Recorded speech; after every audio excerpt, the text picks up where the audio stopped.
Welcome to the Fantasy Addiction Network. Today we are talking Week 15 start sits for the quarterback position. Now I know this time of year is really busy for a lot of us. We got a lot of stuff going on at work. Those of you in school, finals are either this week or hopefully you've already gotten past some of them. But this is a very important week if your fantasy team is still alive. So I wanted to go ahead and just start my video off by giving you guys the start sits at the beginning, and then we'll go into the reasons why later. So for starts, we'll go from 5 to 1. Number 5, I have Jacoby Brissett. Number 4, Jared Goff. Number 3, Jimmy Garoppolo. 2, Drew Brees. And number 1, we have Ryan Tannehill. And then for the quarterbacks that I'm looking to sit this week, I have Kirk Cousins, Josh Allen, Aaron Rodgers, Carson Wentz, and Russell Wilson. So we'll begin with the starts, going through the reasons why. At number 5, Jacoby Brissett is facing New Orleans. Now, New Orleans has recently, their defense has been suffering some more injuries. I believe they just lost a defensive end for the season. And past couple weeks, they have not been performing as well, but really throughout the whole season, they haven't been too stifling against the quarterback spot. For the entire fantasy season, the New Orleans Saints have actually been 10th in points allowed against the quarterbacks, but the last 5 weeks, they're actually number 4. Now, granted, part of that had to do with last week's shootout versus the 49ers, but they haven't been that great even other than that game overall. So I like Brissett a lot in this one. The game is in New Orleans, so I think New Orleans should be able to win this one, but I think that there will be a decent amount of points scored. The over-under is decently high, and following that logic, I do think that the Colts will be able to hang with the Saints for a while. Even though the Saints will win this game, I think Brissett ends up having a pretty nice game. If you need a stream this week, I think Jacoby Brissett is a good option. All right, number 4, we're talking Jared Goff. Jared Goff plays in Dallas this week. Now, Dallas is 21st in points allowed to the quarterback on the season, but over the last 5 weeks, their defense has taken a pretty sharp U-turn towards being a bad defense, and they're actually second in points allowed to the fantasy quarterback over the last 5 weeks. And this really goes with, as the defense is going down, the team is kind of going down with them, but a lot of it has to do with their schedule too. The Cowboys opened up with a really nice, easy schedule, and they're ending their season with a easier schedule after this game. But up to this point, when they've faced good teams, they've allowed a lot of points to be scored. So the Rams are looking like they're in full resurgence mode. The past couple weeks, they've been playing like the Rams of 2018. And I like that trend to continue here. Up to this point, Jared Goff has been kind of a disappointment. If you started him, there's been a few weeks that you've probably ripped some hairs out, if not just really hated yourself for making the choice to start Goff. But Goff has been good against good matchups this year, and I think this is another good matchup for you. This game could also very likely be a shootout. It has a very high Vegas over under of 49. And of the 2 potential shootouts this week between this game and the Houston Texans-Titans game, I definitely like to start any quarterback in a matchup that could likely be a shootout, which is why I like Jared Goff a lot this week. Okay, number 3, we're looking at Jimmy Garoppolo. This is really just a staying in the flames. Garoppolo has been pretty solid 3 of the last 4 weeks, and Atlanta doesn't have a very solid defense against the quarterback position, and they just lost KZ for the season, so their cornerback situation is even worse now. I like the 49ers to completely rout the Falcons in this game, which getting to that point, I think Garoppolo will have a pretty decent first half.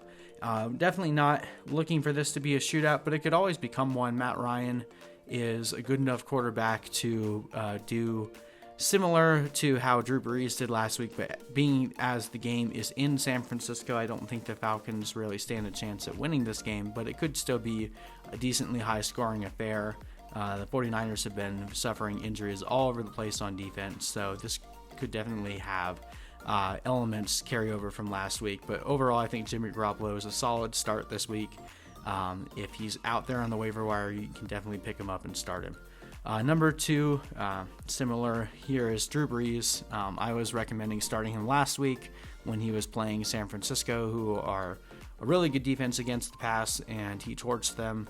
Well, it's kind of a repeat this week in the sense that they're still in New Orleans, and now they really need a win. They're playing against Indy, who's pretty much out of the playoffs at this point, but they don't really seem to be a kind of team that's going to fall down on their face. Frank Reich is a really good coach, so I think that Indy is going to continue to fight for as long as they can. And I like this game to be a decently high-scoring affair. Drew Brees is absolutely on fire, especially with Michael Thomas just being unstoppable out there. I think Drew Brees continues his decent fantasy production into this week, so I like this one. And then also, looking at Indy's defense, the last 5 weeks, they've actually been number 5 in fantasy points allowed against the quarterback position. So Drew Brees at home, a defense that's been getting worse against the quarterback, especially last week after getting torched by Jameis Winston. I like Drew Brees a lot this week. But there's not a quarterback that I like more right now. It has a special place in my heart, is Ryan Tannehill. He's playing the Houston Texans in a very, very, very likely shootout. This is going to be hopefully a really fun game. Right now, Vegas's over-under for this game is 50 points. So they're expecting this to be a high-scoring affair, and I think that we'll get every bit of that. The Texans are not good on defense. Tannehill has the highest quarterback rating in the entire NFL right now, and there's not really much that you can do to convince me to bench Tannehill unless you have an absolute I can't bench this guy. Like, I have Deshaun Watson and Tannehill in the league, and that one's the only one that I'm stressing out whether or not I should play Tannehill. But unless you have an absolute must-start guy, Tannehill is a great stream this week. He'll be a great stream next week, and he's going to win a lot of people fantasy titles, assuming he stays healthy. So start him with confidence this week in a likely shootout in Tennessee. Okay, now looking at the sit candidates this week, let's begin with Kirk Cousins. So Kirk Cousins has been playing very solid this year. He also has a very high quarterback rating, similar to Tannehill. And he's had some pretty decent fantasy production in the past 8 or so games. Last week was a little bit down, but other than that, he's been very solid week in and week out. Last week, we saw the Vikings defense perform really well against the Lions in Minnesota, so Cousins didn't really have to do too much. He did what he needed to do to win the game, and that was about it. I'm expecting a very similar performance, even though this game is in LA. The Chargers are not known for having a very strong fan presence in their own home stadium, so I don't think that this is going to be a game that the Chargers fans take over. I think, if anything, you're likely to see more Viking fans than Charger fans in this game, so I don't think the home field advantage will change too much, and I think the Vikings defense will control this game. Yes, Phillip Rivers had a good game last week, but he did it against the Jaguars, who are in full-scale implosion right now. So I'm thinking the Chargers are going to proceed back to being not very good team. Phillip Rivers likely to turn the ball over a few times in this game. I don't think Cousins is really going to have to do too much. And since he won't have to do too much in a game on the road, I think this would be a more run-centered game. I'm nervous about starting Cousins. And then one more stat that definitely is scaring me off Cousins this week is the Chargers have only allowed one top 12 quarterback performance for the entire season. So if that doesn't scare you off Cousins, I'm not sure what will, but I'm not starting Cousins this week if I can avoid it. Another quarterback, looking at the sits. So let's talk Josh Allen for the Buffalo Bills. He plays the Steelers this week in Pittsburgh. So last week we saw Josh Allen struggle against the Ravens defense, but the Steelers are almost on the same level as the Ravens as far as their defense is concerned. This game is in Pittsburgh. Pittsburgh has been tremendously strong against the quarterback all season long. Outside of the first 2 weeks, they've only allowed one top 10 quarterback performance, and they're playing at a very high level right now. Josh Allen just got his butt kicked against the Ravens. I don't expect him to rebound too much in this game. I do think the Bills end up winning this game, but I don't think it's going to be a pretty game.